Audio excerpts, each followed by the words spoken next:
Avez-vous déjà joué au miroir quand vous étiez enfant? Cette image qui imitait chacun de vos gestes, mais tout à l'envers. La main gauche devient droite, les sourires paraissent étranges, le monde devient bizarre. Et si je vous disais que ce jeu innocent pourrait avoir plus de vérité scientifique qu'il n'y paraît? Et si, là dehors, ou plutôt là-bas dans le temps, existait tout un univers qui est, littéralement, le reflet d'une autre? On grandit en pensant comprendre quelque chose du monde. Mais alors arrive la science et nous montre que seulement 5% de l'univers est fait de ce que nous connaissons.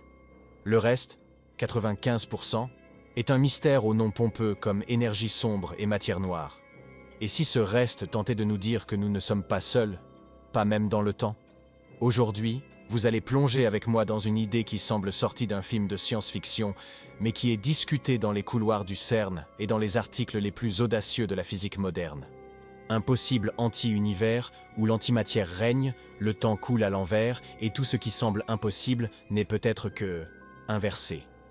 La question n'est pas seulement où il se trouve, mais pourquoi nous n'arrivons toujours pas à le voir. Imaginez regarder le ciel nocturne et réaliser que tout ce que vous voyez, étoiles, planètes, galaxies, ne représente qu'une fraction minuscule de ce qui existe réellement. La matière baryonique, celle qui compose nos corps, nos maisons et même le Soleil, correspond à environ 5% de l'univers. C'est comme si nous tentions de comprendre un livre entier en ne lisant que le titre. Le reste de l'histoire est caché dans des pages sombres que nous n'arrivons pas encore à illuminer. Les autres 95% sont dominés par deux entités presque mythiques, la matière noire et l'énergie sombre. La première semble agir comme une colle invisible. Maintenant, les galaxies cohésives, même quand la gravité de la matière ordinaire ne suffirait pas. La seconde, encore plus mystérieuse, accélérerait l'expansion même de l'univers, comme si quelque chose poussait tout au loin avec une force silencieuse. Mais le plus effrayant, c'est que nous ne voyons aucune des deux. L'énergie sombre n'émet pas de lumière, ne réfléchit pas la lumière, et n'interagit avec elle d'aucune manière.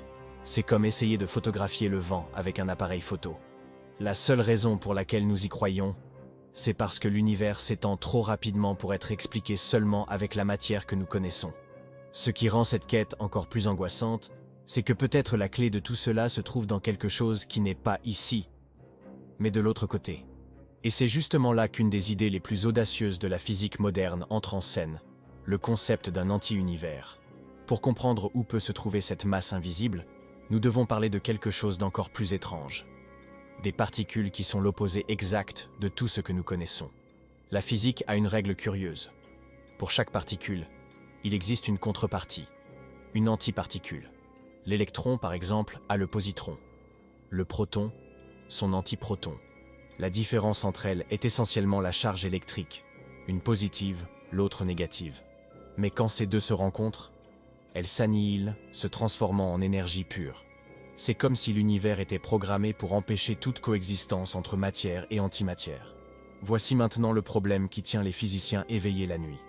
Si au moment du Big Bang matière et antimatière ont été créés en proportions égales, pourquoi l'univers que nous voyons aujourd'hui est-il dominé uniquement par la matière? En théorie, elles auraient dû s'annihiler mutuellement dans les premiers instants d'existence. Il ne resterait rien d'autre que la lumière, aucune étoile, aucune planète, aucun de nous. Mais nous voici. Et cela pointe vers une asymétrie baryonique qui intrigue les physiciens depuis des décennies. Une des hypothèses les plus audacieuses est que cette antimatière disparue ne s'est pas perdue. Elle s'est juste séparée. Elle pourrait former tout un univers, en miroir, régi par les mêmes lois fondamentales, mais fait de ce qui ici est presque interdit. Un anti-univers, né à côté d'une autre, mais s'écoulant dans une autre direction. Et peut-être, comprendre cette duplicité est-elle la clé pour saisir pourquoi notre propre univers existe tel qu'il est.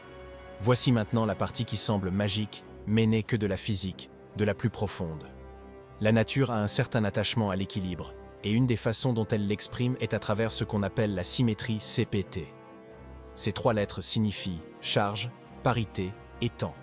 Prises séparément, chacune peut être brisée dans certains contextes. Mais si vous inversez les trois en même temps, les lois de la physique restent exactement les mêmes.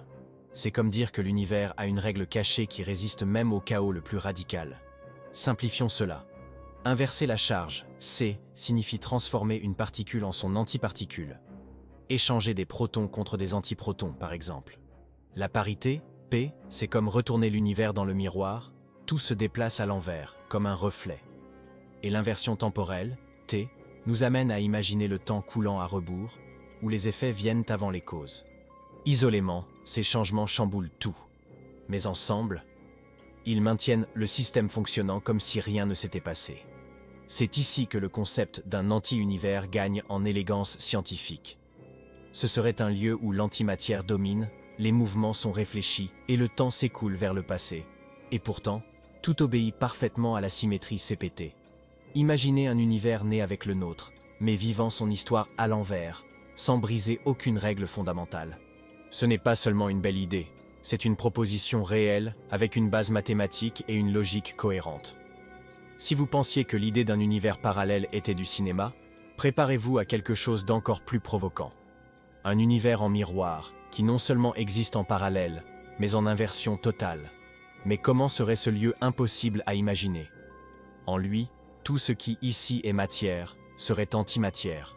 Le temps qui pour nous s'écoule du passé vers l'avenir, là-bas coulerait de l'avenir vers le passé, du moins de notre point de vue. C'est comme si l'univers était né avec un jumeau inversé, marchant à reculons pendant que nous avançons. Pour les possibles habitants de cet anti-univers, c'est nous qui serions les étranges. Notre monde serait le reflet imparfait, où tout court à l'envers de ce qu'ils considèrent comme naturel. Cela nous oblige à un changement de perspective. Ce que nous appelons normal n'est peut-être qu'une version d'une réalité beaucoup plus vaste, où notre univers et le leur forment un équilibre plus grand. Comme les deux moitiés d'un miroir cosmique, maintenant le tout en harmonie. Cette idée résout un problème intrigant. Comment l'univers pourrait-il maintenir sa symétrie fondamentale sans que l'antimatière disparue soit réellement perdue? Si cet univers en miroir existe, il ne serait pas seulement un caprice théorique, mais une pièce essentielle du puzzle cosmique. Quelque chose qui, même inatteignable, aiderait à donner du sens à tout ce que nous connaissons déjà, et surtout, à ce qu'il reste à découvrir. Le premier grand avantage théorique d'un anti-univers est de résoudre l'énigme de l'asymétrie baryonique. Comme nous l'avons vu, l'univers aurait dû créer matière et antimatière en quantité égale. Mais seule la matière est restée? L'idée d'un univers en miroir résout cela avec élégance. L'antimatière n'a pas disparu, elle a juste été placée de l'autre côté. C'est comme si le cosmos avait fait un équilibre cosmique distribué, un univers fait de matière ici, et un autre, fait d'antimatière, là-bas. Le second point est encore plus audacieux. Peut-être la si mystérieuse énergie sombre, qui semble accélérer l'expansion de l'univers, n'existe-t-elle pas de la façon dont nous l'imaginons? Au lieu de cela, ce que nous percevons comme cette force invisible pourrait n'être qu'une illusion géométrique, résultat de la liaison profonde entre notre univers et l'anti-univers. Comme si deux draps étaient tirés dans des directions opposées, créant la sensation d'éloignement. La structure de l'espace-temps entre ces deux côtés pourrait être la véritable responsable de cette poussée cosmique qui nous intrigue tant. Et il y a plus. La matière noire, cette masse fantôme qui interagit avec tout, mais ne se montre pas, est peut-être liée à quelque chose de très spécifique, les neutrinos droitiers. Dans notre univers, nous n'observons que des neutrinos gauchers, et personne n'a jamais réussi à détecter leur paire droitière. Mais dans l'anti-univers, ils pourraient exister normalement, agissant comme matière noire de là-bas, et peut-être même d'ici, de façon indirecte. En résumé, cet univers en miroir ne serait pas seulement une théorie excentrique, mais une réponse possible au plus grand secret de la physique moderne. Si l'anti-univers existe vraiment, pourquoi n'en avons-nous jamais vu le moindre signe? La réponse la plus probable est aussi la plus poétique, parce qu'il est de l'autre côté du temps, littéralement. Tandis que notre univers se déroule vers l'avant depuis le Big Bang, cet autre aurait commencé de la même origine, mais se serait étendu vers l'arrière. Nous sommes séparés non par l'espace, mais par des directions opposées dans la ligne du temps. Comme deux trains partant de la même gare, mais dans des sens contraires, sans chance de se croiser. De plus, le Big Bang reste un grand mystère. Bien que nous ayons des preuves qu'il s'est produit il y a environ 13,8 milliards d'années, personne ne sait exactement comment s'est déroulé cet instant zéro. Les équations se brisent, la physique échoue, et le temps tel que nous le connaissons n'existait pratiquement pas. Il est possible qu'à ce moment initial, l'univers se soit divisé en deux flux, l'un allant vers ce que nous appelons le passé, et l'autre suivant vers ce que nous appelons l'avenir. Cela rendrait toute communication entre les deux improbable. Même si l'anti-univers existait, ces signaux ne nous auraient jamais atteints. Aucune lumière, aucune onde gravitationnelle, rien que nous puissions capter avec nos instruments actuels. La séparation n'est pas seulement physique, elle est existentielle. Ils ne sont pas cachés dans un coin de l'espace, mais dans une dimension temporelle opposée. Et c'est pourquoi, peut-être, nous ne le verrons jamais avec les yeux, mais nous pourrions l'entrevoir avec les équations, avec la logique et avec l'audace de ceux qui refusent d'accepter que nous savons déjà tout. La vérité est que peut-être nous ne pourrons jamais construire un télescope qui voit l'anti-univers. Non par manque de technologie, mais parce qu'il pourrait être au-delà de ce que nous appelons réalité observable. Pourtant, cela ne le rend pas moins pertinent. Au contraire, en physique, beaucoup d'idées brillantes ont commencé sans aucune preuve directe. Et certaines d'entre elles, comme l'inflation cosmique, ont changé à jamais la façon dont nous comprenons l'univers. Le concept de l'anti-univers pourrait être une de ces pièces invisibles qui donnent du sens au tout. Tandis que nous tentons de mesurer des particules, compter les galaxies et déchiffrer les secrets de l'énergie sombre, l'hypothèse de l'univers en miroir continue de tenir debout, ferme et silencieuse. Elle n'apparaît pas comme une explication immédiate, mais comme un modèle logique et symétrique qui coude tout ce qui semble déconnecté. Et c'est exactement quand d'autres théories commencent à échouer que celle-ci se distingue. Simple, élégante et fidèle aux lois fondamentales de la physique. Au fond, la beauté de l'idée ne réside pas seulement dans la réponse qu'elle offre, mais dans les portes qu'elle ouvre. L'anti-univers n'est pas qu'une spéculation sur les particules et le temps. C'est une métaphore vivante de ce qu'il reste à comprendre. Un rappel que, aussi loin que nous avancions, l'univers, et tout ce qu'il peut refléter, restera toujours plus grand que notre imagination. Peut-être le plus ironique dans tout cela, soit de penser que l'univers que nous voyons, mesurons, calculons et photographions, n'est peut-être que la moitié de l'histoire. L'autre moitié marcherait à reculons, faite d'antimatière, gouvernée par les mêmes principes, mais avec le temps coulant à l'envers. C'est comme chercher la réponse dans le tableau et découvrir qu'elle était écrite au verso, ou mieux, dans le reflet. Et qui sait si cette idée d'un anti-univers ne sert pas aussi pour notre vie? Parfois, les réponses que nous cherchons sont de l'autre côté de ce que nous ignorons.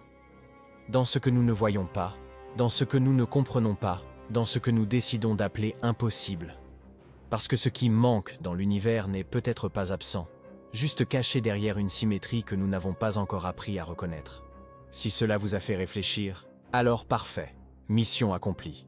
Abonnez-vous à la chaîne, activez les notifications et venez avec moi à chaque découverte. Parce qu'ici, nous croyons en quelque chose de simple, mais puissant. La connaissance n'est que le commencement.